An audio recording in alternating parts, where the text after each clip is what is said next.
Hey everyone, this is Module 8, Lesson 13, and today we are going to talk about idioms. Today's reading focus is on figurative language. So we're going to talk about what exactly is an idiom and how is it used by the author. Our learning target today is I can identify the meaning of idioms using clues from the text. First, we have to figure out what exactly is an idiom. An idiom is a word or phrase that cannot be taken literally. In an idiom, the entire expression means something different than the meaning of the actual words in the sentence. And now you're probably still thinking, what? I still don't understand. So let's break it down. Unlike most sentences, regular sentences that we read that have a literal meaning, idioms have a figurative meaning. A literal meaning is when each word in a sentence stays true to its actual meaning. So for example, if you saw the sentence, the dog ran down the street, you could figure out what the sentence means because you know what each part of the sentence means. This is a literal sentence. When you look at it and read the dog ran down the street, you can actually picture a dog running down the street.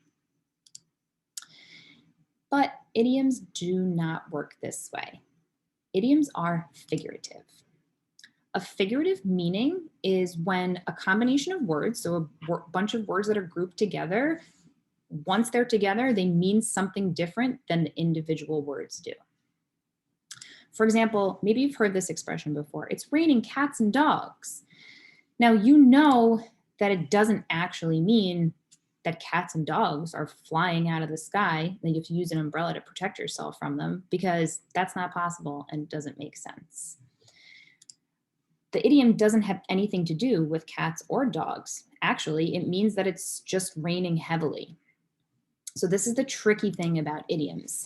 There's actually no way to use the literal meaning of each word in an idiom to figure out what the entire idiom means on its own. So we have to figure out how exactly can you understand what an idiom means if the words change meaning when they're put together. Let's look at some examples. Here is an idiom, it costs me an arm and a leg. And then there's a picture of a little frog who's missing an arm and a leg. Now, if someone told you that something costs an arm and a leg, you would know that that means, it can't mean that you have to give them your arm and your leg because that would be crazy. So let's look at it in the sentence. I asked my parents for a new video game, but they said no because it cost an arm and a leg. So now that I have some clues, I know that video games are expensive, and I know usually when I ask for a new one, my parents tell me no. So I'm going to assume that it costs an arm and a leg means that something is pretty expensive. And I was right.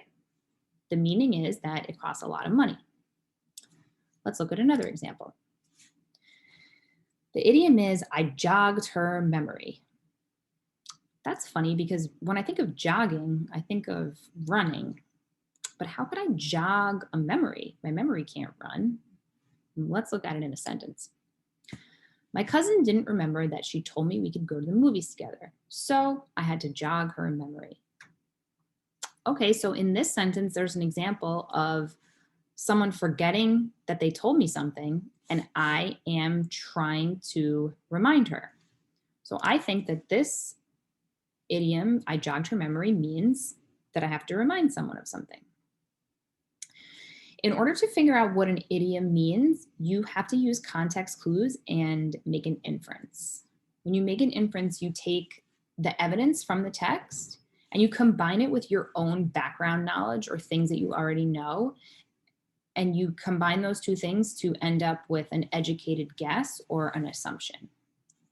So when you're trying to figure out what an idiom means, you have to use the clues, use what you know, and then you can make an assumption or an educated guess, also called an inference. The key to understanding idioms is not to look at them or read them literally because the words don't make sense together.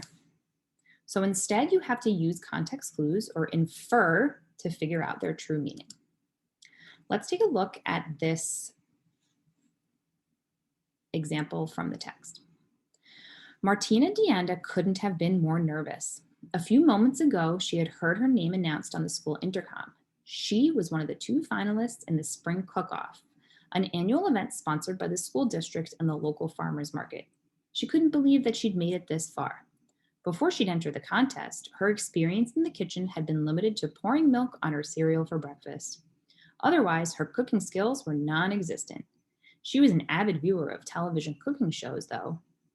Her best friend, Avani, came up to her smiling, hugged her, and said, "Now you're cooking." Avani chuckled at her own pun. When Martina didn't react, Avani said, "Get it? You're in a cooking competition, and you're moving to the final cook-off. So now you're cooking, right?" Now you're cooking is an idiom. So Avani tells Martina, "Now you're cooking," and she's congratulating her for being a finalist in the cook-off. So based on the text and what I know, I can assume that this idiom means to be doing well at something. So today, as you complete your classwork, make sure that you remember that idioms are figurative and almost never mean what their words actually say. So you have to use context clues as you read to help you make an inference and figure out what each idiom means. I hope that helps.